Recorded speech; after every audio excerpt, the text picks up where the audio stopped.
Hello friends, કેમ છો? મજામાં? હું છું દર્શક ગજેરા. આપ સૌ મિત્રોનું વિઝન ડિજિટલ એજ્યુકેશનના ઓનલાઈન પ્લેટફોર્મમાં સ્વાગત છે. મિત્રો, ધોરણ 11 રસાયણ વિજ્ઞાનની અંદર ચેપ્ટર નંબર 2 જેનું નામ છે મિત્રો પરમાણુનું બંધારણ, અને આજના સેશનની અંદર ખાસ આપણે જે એના MCQ છે એની ચર્ચા કરવાની છે. પણ એના માટે અગાઉના જે 5 લેક્ચર જે લેવાઈ ગયા છે એ જોયેલા હશે. એની અંદર જે વસ્તુ મેં તમને કીધી હતી કે આવી રીતના આમ તમને પૂછાઈ શકે, બરાબર, એ વસ્તુ જો તમારને ક્લિયર હશે તો MCQ ની અંદર આપણે ધડાબડી છે બોલાવી શકશે. ચાલો, 1 બાય 1 છે MCQ, જોતા જાય. પણ હજી સુધી તમે આની પહેલાનો જે સેશન છે ને નો જોયો ને તો એકવાર જોઈ લેજો.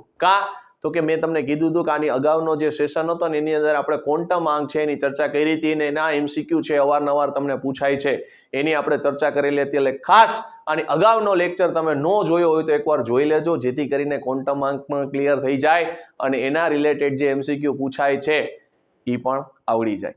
ચાલો, 1 બાય 1 છે MCQ છે એની ચર્ચા કરીએ. સૌથી પહેલો MCQ તમારી સામે છે કે બોહરની અભિધારણા અનુસાર માન્ય કક્ષામાં ઇલેક્ટ્રોનનું કોણીય વેગમાન છે આપેલામાંથી કયું શક્ય છે?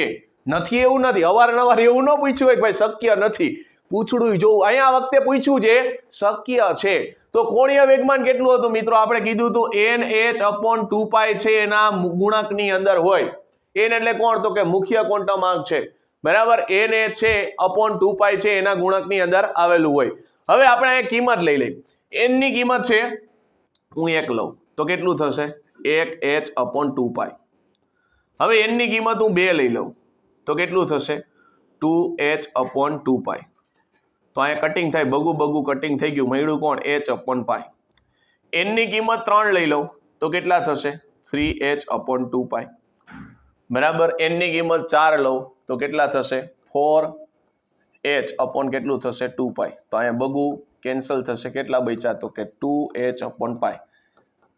હવે જોઈએ આમાંથી થોડા ઘણા MCQ છે. જો h/4π એ તો કોઈથી શક્ય જ નથી બનવાનું. 5/4π, કારણ કે મને એટલી ખબર મિત્રો, નીચે તો બ = 2 આવે, નીચે તો કેટલું આવે છે? બગડું આવે છે. એટલે આ ચોગડા વાળો ઓપ્શન છે એ તો પહેલેથી જ નીકળી ગયા. અહીંયા ચોગડો છે એટલે ભાઈ આ તો પહેલા જોઈએ તો ડાયરેક્ટ ખબર પડી જાત ને. આ જો તમને મળેલું છે h/2π RU, ક્યારે?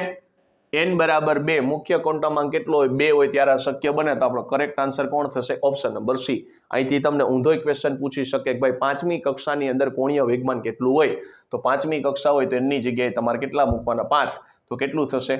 2.5π/h/π. બરાબર, કારણ કે અહીં 5 મૂકશો એટલે કેટલા થઈ ગયા? તો કે 5/2 h/π થશે. એટલે આવી રીતના તમને કક્ષાનો પૂછી શકે ચોથી કક્ષાની અંદર કોણીય વેગમાન કેટલું હોય? તો કે 2h/π. તો આવો બીજો MCQ નો પણ અહીંથી જન્મ થઈ શકે. એટલે બીજા MCQ જે લાગતા વળગતા હશે એની પણ આપણે ચર્ચા કરતા જ હશે. નવો ક્વેશ્ચન, બોહરના પરમાણુની નમૂનાની મર્યાદા કઈ છે?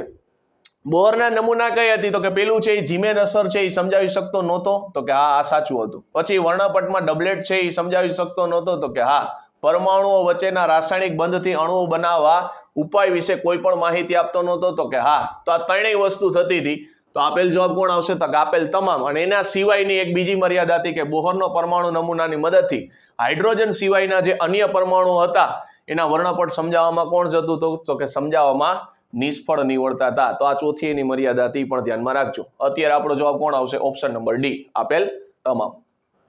બોહરની અભિધારણા અનુસાર હાઇડ્રોજન પરમાણુના ઇલેક્ટ્રોનનું કોણીય વેગમાન કેટલું છે? તો કે 4.22 × 10⁻34 જૂલ સેકન્ડ હોય તો ઇલેક્ટ્રોન કઈ કક્ષામાં હશે?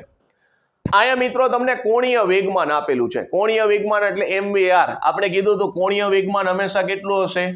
તો કે જો કોણીય વેગમાન હંમેશા કેટલું હશે? તો કે NH/2π ના ગુણાકારમાં હશે. n બરાબર આપને ખબર છે મુખ્ય ક્વોન્ટમ આંક થાય, અને મુખ્ય ક્વોન્ટમ આંક ઉપરથી આપણને કક્ષાઓ મળી જશે. K કક્ષામાં છે, L કક્ષામાં છે, M કક્ષામાં છે કે N કક્ષામાં છે. તો કોણીય વેગમાન તમને આપી દીધું મિત્રો. કેટલું? તો કે ભાઈ કોણીય વેગમાન તમને આપ્યું 4.22 × 10⁻34. આ n ના n, h એટલે કેટલું છે? 6.626, બરાબર. 625 કે 626 જે લ્યો, 626 × 10⁻34, નીચે 2 ના 2. પાય એટલે કેટલા છે? તો કે 3.14. હવે જો આપણી પાસે કેલ્ક્યુલેટર તો છે નહીં, આપણે શું કરશી? એપ્રોક્સિમેટલી આને દાખલો ગણવાનો ટ્રાય કરશી, બરાબર. એપ્રોક્સિમેટલી કિંમત આવશે એના આધારે આપણે કહી શકીશું કે ભાઈ મૂલ્ય કયું હશે. અને એના ઉપરથી આપણને કક્ષા મળી જશે. તો પેલા તો 10 ની -34 10 ની -34 ઉડી ગયા. આને 2 વડે પ્રેમથી કટિંગ કરશો કેટલા થશે 3. 6 ના અડધા કેટલા થઈ ગયા 3. આ 26 ના અડધા કેટલા થાય 13. હવે જોજો લવાચો કેટલો બચ્યો, હવે ફાઇનલ કેટલી વસ્તુ બચી જોજો. પછી એપ્રોક્સિમેટલી થી હું તમને દાખલો ગણતા શીખવાડું, કેલ્ક્યુલેટર ન હોય તો. 4.22 કારણ કે ત્યાં તો ઉપયોગમાં છે નહીં. આ કેટલું છે 3.13. નીચે કેટલું બચ્યું 3.14 અને હજી આ n બચ્યો છે એનું અહીંયા લખું છું. હવે જોજો એપ્રોક્સિમેટલી કેલ્ક્યુલેશન કરવું છું. આ 4.22 છે એને લખાય 4.5. આ 4.22 છે એને એપ્રોક્સિમેટલી હું કહી દઉં છું 4. કેટલા છે 5 છે એપ્રોક્સિમેટલી. જોજો કેલ્ક્યુલેશન કરું છું 4. કેટલા છે 5 છે. આ 3.13 છે આને હું કહી દઉં છું કેટલા છે 3.5 છે એપ્રોક્સિમેટલી ગણતરી કરું છું. આ 3.14 છે ત્યાં ઘટાડી નાખું કેટલી કિંમત છે 3. હવે જોજો તો ફાઇનલ સોલ્યુશન કેટલું થશે 4.5 છે તેને લખાય 9/2 બરાબર. આ 3.13 છે એટલે 3.5 મેં એપ્રોક્સિમેટલી લીધા છે. એપ્રોક્સિમેટલી 3.5 કેટલા થઈ ગયા તો કે 7/2. નીચે કેટલા છે ઓલરેડી 3 છે અને અહીંયા કોણ છે તો n છે. હવે જોજો કટિંગ કરું છું આ બગડું ઉડી ગયું. 9 તેરી કેટલા થઈ ગયા 27. નીચે કેટલા આવશે 7 બરાબર n. એપ્રોક્સિમેટલી જો આને 28 માની લ્યો તો 7 ચોક કેટલા થાય 28 થાય. તો n નું મૂલ્ય કેટલું થઈ ગયું 4 થઈ ગયું. ખરેખર 4 નહીં થાય પણ આનું 27 જગ્યાએ 28 માની લઉં છું. 27 જગ્યાએ 28 માની લઉં તો શું થાય બરાબર એપ્રોક્સિમેટલી 4 નો જેવો જવાબ આવશે. અને 4.22 છે એને એપ્રોક્સિમેટલી 4.25 લઈ લ્યો તોય તમને ખબર પડી જાય. મેં અહીંયા 4.5 લીધું છે બરાબર છે. બાકી 4.25 લઈ લ્યો તોય તમને ખબર પડી જશે. તો એપ્રોક્સિમેટલી n નું મૂલ્ય 4 આવ્યું. હવે મને કેમ ખબર પડશે તો k માટે કેટલું હોય તો કે 1 હોય, l માટે 2, m માટે 3 અને n માટે કેટલું હોય 4 હોય. તો મારે જવાબ 4 આવ્યો હતો. તો ફાઇનલ આન્સર કોણ થશે મિત્રો ઓપ્શન નંબર ડી.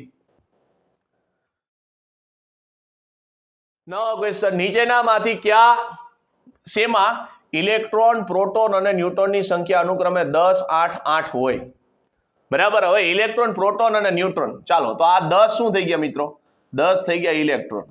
પછી પ્રોટોન કેટલા છે મિત્રો 8 પ્રોટોન છે અને ન્યુટ્રોન કેટલા છે તો ન્યુટ્રોન કેટલા છે 8 છે.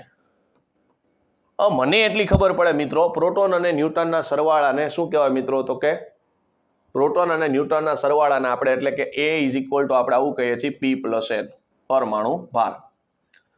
તો P કેટલા છે મારી પાસે 8 છે, એને કેટલા છે 8 છે. તો પરમાણુ ભાર મને કેટલો મળ્યો તો કે 8 ને 8 16 મળ્યો બરાબર. 8 ને 8 કેટલો થશે 16. એટલે અણુનો ભાર મને મળ્યો કેટલો તો કે 16. હાલો 16 વાળું પ્રોટોન કેટલા છે 8 એટલે આને ઉપરથી મને ખબર પડી 8 નંબરનું તત્વ કોણ આવશે 8 નંબરનું તત્વ આવશે ઓક્સિજન. હાલો એટલે ઓક્સિજન તો મને ખબર પડી ગઈ. પ્રોટોન 8 છે એટલે મને એ ખબર પડી પ્રોટોન 8 હોય તો પ્રોટોન 8 હોય તો પરમાણુ ક્રમાંક 8 થશે. અણુભાર કેટલો હતો તો કે 16 હતો આર્યો. હવે જો તો સિમ્પલ વસ્તુ પ્રોટોન કરતા ઇલેક્ટ્રોન કેટલા વધારે છે 2 વધારે છે. હવે ઇલેક્ટ્રોન કેવું હોય માઇનસમાં હોય, ઇલેક્ટ્રોન કેવું હોય માઇનસમાં હોય. તો આ થઈ ગયું. તો આવું ક્યાં જોવા મળે છે ચાલો આને ગોતો તો ક્યાં છે ઓપ્શન નંબર સી માં છે. તો આપણો ફાઇનલ આન્સર કોણ થશે ઓપ્શન નંબર સી. રુથરફોર્ડના પ્રયોગમાં શેનો ઉપયોગ કરવામાં આવેલો હતો મિત્રો રુથરફોર્ડના પ્રયોગની અંદર આલ્ફા વિકિરણ છે એનો ઉપયોગ કરવામાં આવેલો હતો અને આલ્ફા વિકિરણ શું છે દ્વિવીજભારિત હિલિયમ આયન છે. તો અહીંયા હિલિયમના સ્વરૂપમાં પૂછેલું છે તો આપણો જવાબ કોણ આવશે દ્વિવીજભારિત હિલિયમ ધન આયન છે. તો અહીંયા જવાબ કોણ આવશે He2+. તો ખાસ મિત્રો ધ્યાન રાખજો રુથરફોર્ડના પ્રયોગની અંદર આલ્ફા વિકિરણ છે એનો પ્રયોગ કરવામાં આવેલો હતો અને આલ્ફા વિકિરણ કોણ છે તો કે દ્વિવીજભારિત હિલિયમ ધન આયન છે. તો અહીંયા હિલિયમના સ્વરૂપની અંદર જવાબ આપણે લખવાનો હતો. હાઇડ્રોજન વર્ણપટમાં દ્રશ્યમાન વિભાગ છે એ ખાલી જગ્યા શ્રેણીમાં જોવા મળે. મિત્રો આ કોષ્ટક મેં તમને કીધું હતું કોષ્ટક પાકું કરી લેજો એની અંદરથી તમને MCQ પૂછાય છે. અહીંયા દ્રશ્યમાનની વાત કરેલી છે આપણે બીજા MCQ ની પણ ચર્ચા કરી લઈ. જો મિત્રો તમને પારજાંબલી વર્ણપટ કહે તો કોણ આવશે તો કે લાઇમન આવશે. દ્રશ્યમાન એટલે કે અત્યારે આપણને જે ક્વેશ્ચનમાં પૂછેલું છે દ્રશ્યમાન માટે કોણ આવશે તો કે બામર આવશે. પાર રક્તમાં ધ્યાન રાખવાનું કોણ આવશે પાસ્ચન બ્રેકેટ અને ફૂંડ બરાબર. લાઈ બાપા બે ફૂલ રેડી લાઈ બા પા બે ફૂલ આમ તમે યાદ રાખી શકશો. અને એમાં તમે મૂલ્ય પણ ધ્યાનમાં રાખજો બરાબર. લાઇમન માટે N1 નું મૂલ્ય કેટલું હશે 1 હશે, બામર માટે 2, પાસવન માટે 3, બ્રેકેટ માટે 4 અને ફૂંડ માટે 5. બરાબર ને, લાય બાપા 2 ફૂલ. આ શોર્ટકટ યાદ રાખજો. તો અહીંયા દ્રશ્યમાન વિભાગની વાત કરેલી છે. દ્રશ્યમાન વિભાગ માટે કોણ આવશે મિત્રો? તો કે બામર. અને એના માટે જ સૌ પ્રથમ છે બામરે છે હાઇડ્રોજન વર્ણપટ માટે દ્રશ્યમાન જે વિભાગ હતો, એટલે કે દ્રશ્યમાન વર્ણપટની શ્રેણી છે આખી જોયેલી, એટલે કે પ્રયોગ કરીને મેળવેલી હતી. ત્યાર પછી લાયમન છે, પાસવાન છે, બ્રેકેટ છે, ફૂન છે, બરાબર, એ વૈજ્ઞાનિકોએ એનો અભ્યાસ કરેલો હતો. તો આનો જવાબ કોણ આવશે મિત્રો? બામર આવશે. હાઇડ્રોજનના વર્ણપટમાં ઇલેક્ટ્રોનના સંક્રમણ એટલે કે n = 6 થી n = 2 n = 2 માં થાય તો વર્ણપટ કઈ શ્રેણીમાં હશે મિત્રો? તો મેં તમને એવું સમજાવેલું હતું કે ઇલેક્ટ્રોન છે એ વિદ્યુત ચુંબકીય વિકિરણ મેળવીને શું કરશે? તો કે પોતાની મૂળ સ્થિતિ એટલે ધરા અવસ્થામાંથી ઉપરની કક્ષામાં જશે, એટલે ન્યા ઇલેક્ટ્રોન છે એ ઉત્તેજિત થશે.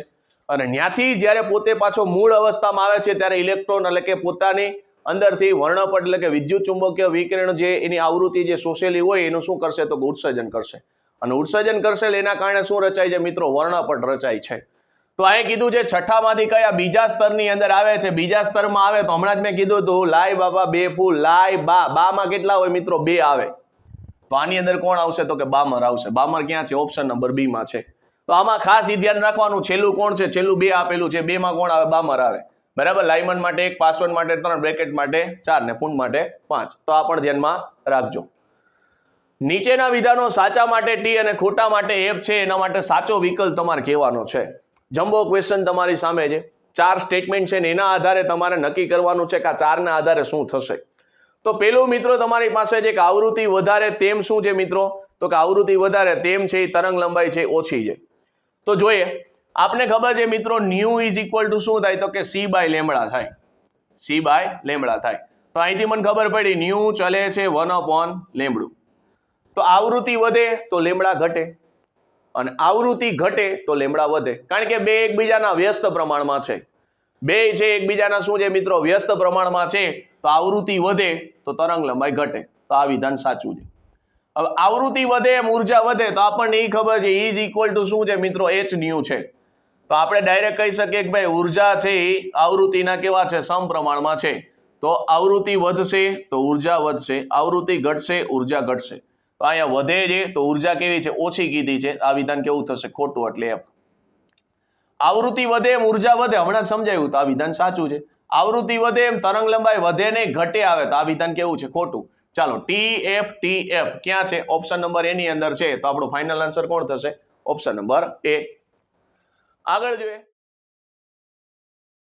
નવો ક્વેશ્ચન શું કહે છે? તો કે નીચેનામાંથી કયું એક સમીકરણ છે દ્ર બ્રોગલી સમીકરણનું સ્વરૂપ નથી? અહીંયા નથી એવું પૂછેલું છે.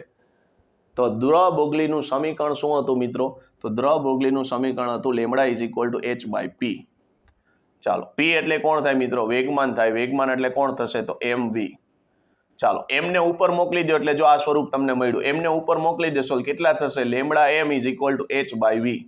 ચાલો, એટલે આ સ્વરૂપ તો છે, બરાબર. એ સ્વરૂપ તો અહીંયા તમને જોવા મળ્યું. આ કયા ઓપ્શનમાં છે? બી ઓપ્શનમાં. હવે અહીંથી તમે p ને ઉપર જવા દો તો કેટલા થશે? λ p = h. તો આ પણ તમને જોવા મળ્યું ક્યાં છે? સી ઓપ્શનમાં છે. હાલો, હવે ગતિ ઉર્જા વાળું સ્વરૂપ તમને કીધું છે. ગતિ ઉર્જા વાળું સ્વરૂપ તમને કીધું છે. જોજો, આમાંથી હું બનાવું છું. આ mv = લખાય h/λ. હવે બે બાજુ શું કરું છું? 1/2 વડે ગુણી દઉં છું. એટલે 1/2 mv * v વડે ગુણું છું. બરાબર. શું કર્યું મેં? 1/2 છે એના વડે ગુણ્યું, v વડે ગુણું. તો આ બાજુ શું કરીશ? આ બાજુ એ જ વસ્તુ કરીશ. આ h * v અને શું કર્યું? તો 1/2 વડે ગુણ્યું, તો અહીંયા 2 × λ. હવે આને શું કહેવાય મિત્રો? જો આ v અને 2 એટલે 1/2 વડે મેં ગુણી નાખ્યું. હવે આને શું કહેવાય? તો આ આખું બન્યું 1/2 mv² = શું બન્યું? તો કે hv/2λ. આને મિત્રો શું કહેવાય? તો ગતિ ઉર્જા કહેવાય. ગતિ ઉર્જા.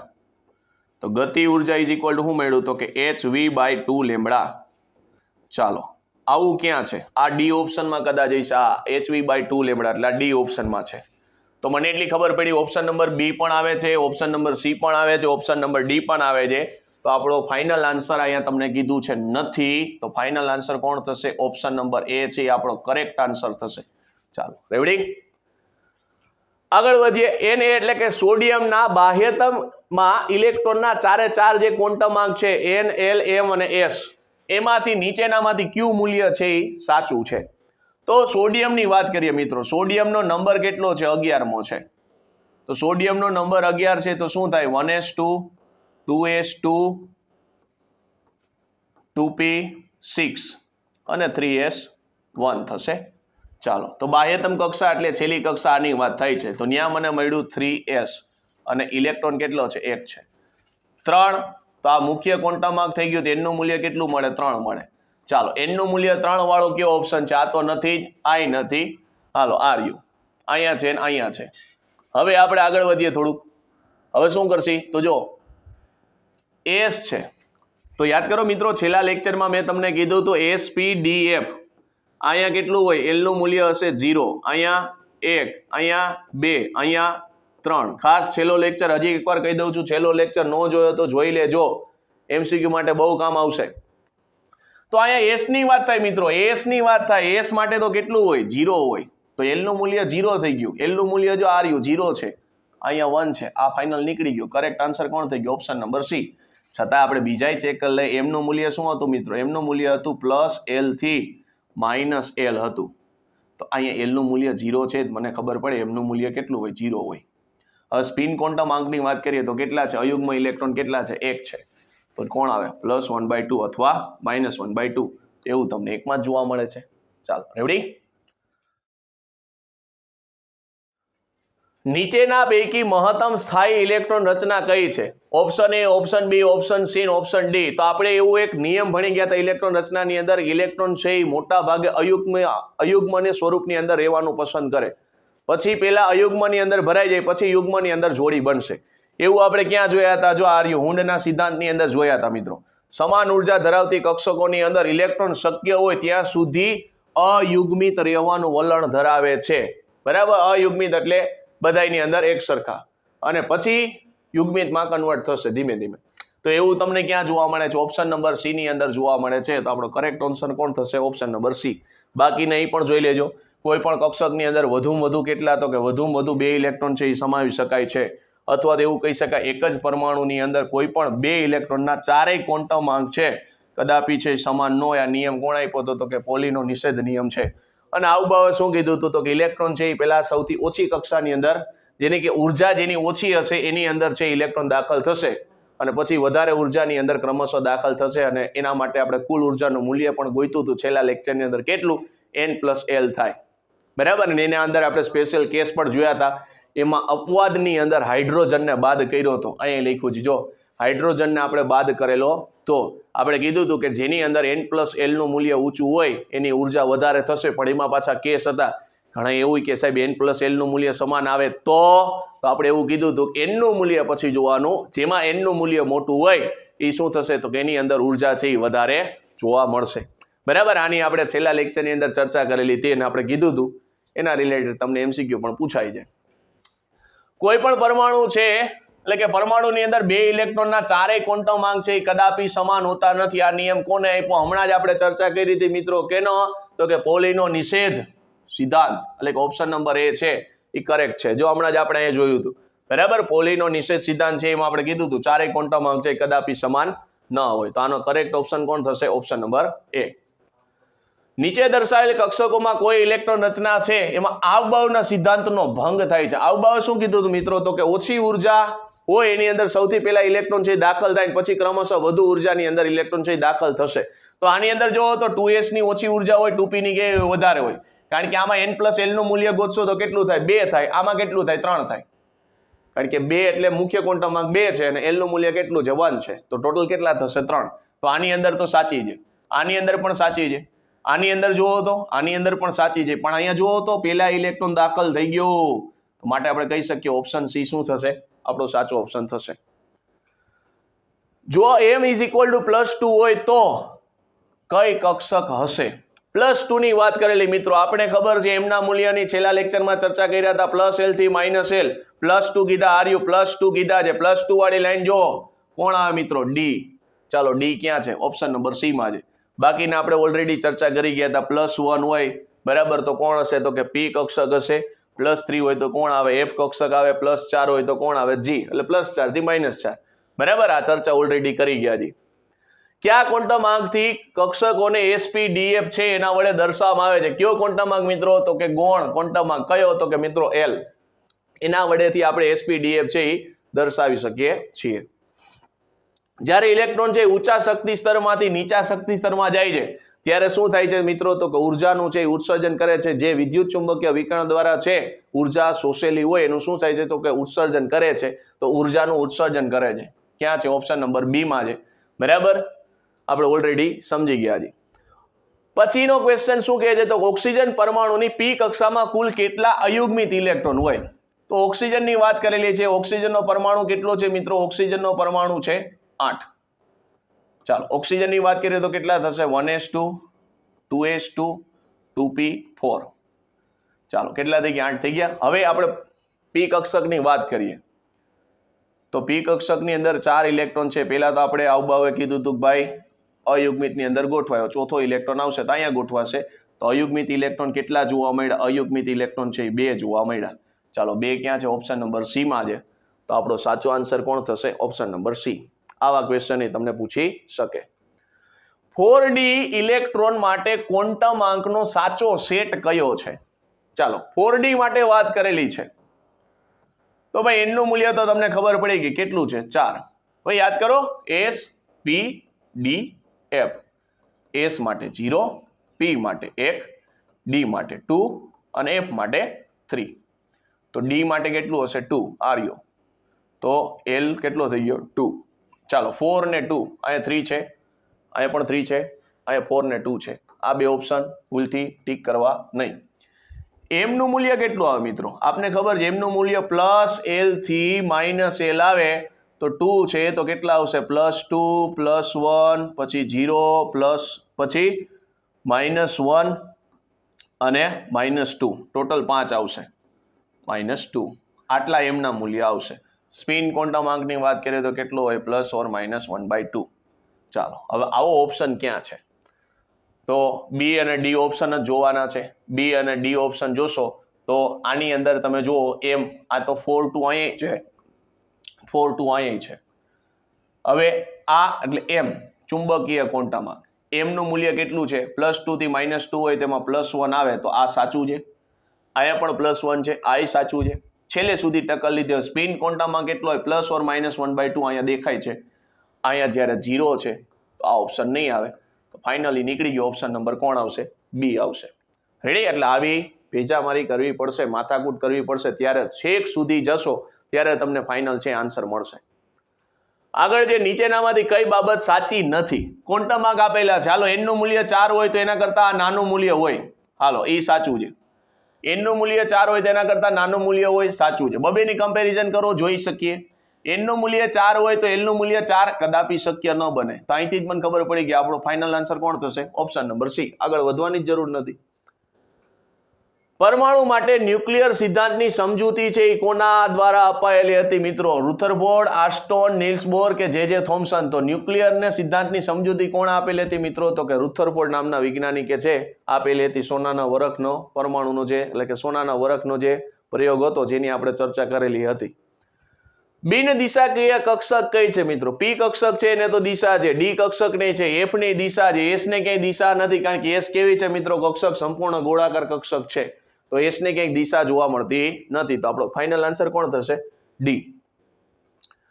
સ્પીસીસ આપેલો છે એમાં એક્સ ની અંદર તમને કીધું છે 20 પ્રોટોન છે અને 18 ઇલેક્ટ્રોન છે. બીજો સ્પીસીસ છે વાય, એની અંદર 18 પ્રોટોન છે અને 18 ઇલેક્ટ્રોન છે. તો એક્સ અને વાય અનુક્રમે શું હશે મિત્રો? જેટલા પ્રોટોન હોય એટલો એનો પરમાણુ ક્રમાંક હોય. તો પ્રોટોન 20 છે તો પરમાણુ ક્રમાંક કેટલો થશે? 20. તો 20 નંબરનું તત્વ કોણ આવે? કેલ્શિયમ આવે. બરાબર છે?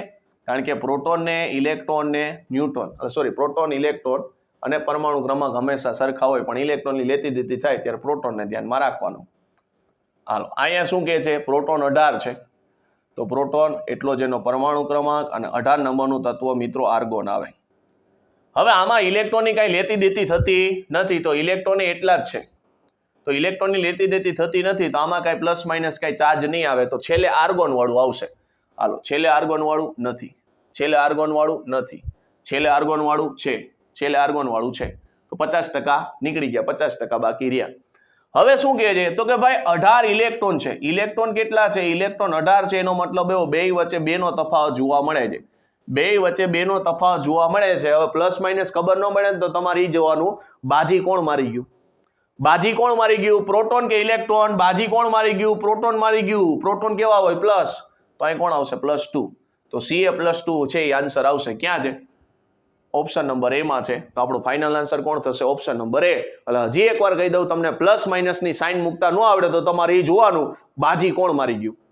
જે બાજી મારી જાય એ સાઇન મૂકવાની. અહીંયા જોઈ લ્યો 18 ઇલેક્ટ્રોન હતા, પ્રોટોન કેટલા હતા? 20 હતા. તો બેનો તફાવત કેટલો છે? 2 છે. બાજી કોણ મારી ગયો? પ્રોટોન છે એ વધારે છે. કેટલા? 2. પ્રોટોન નો સાઇન કેવી હોય? પ્રોટોન ની સાઇન પ્લસ હોય. વાત થઈ ગઈ પૂરી. સલ્ફરની વાત કરેલી છે 16 સલ્ફર -2 અને અણુભાર કેટલો આપેલો છે? 32 છે. વીજભારિત આયનની અંદર પ્રોટોન, ન્યુટ્રોન અને ઇલેક્ટ્રોનની સંખ્યા અનુક્રમે કેટલી હશે? ચાલો પ્રોટોન, ન્યુટ્રોન અને ઇલેક્ટ્રોનની વાત કરેલી. તો ભાઈ પ્રોટોનની સંખ્યા તો મને એમનેમ ખબર પડી ગઈ કેટલી છે? 16 છે.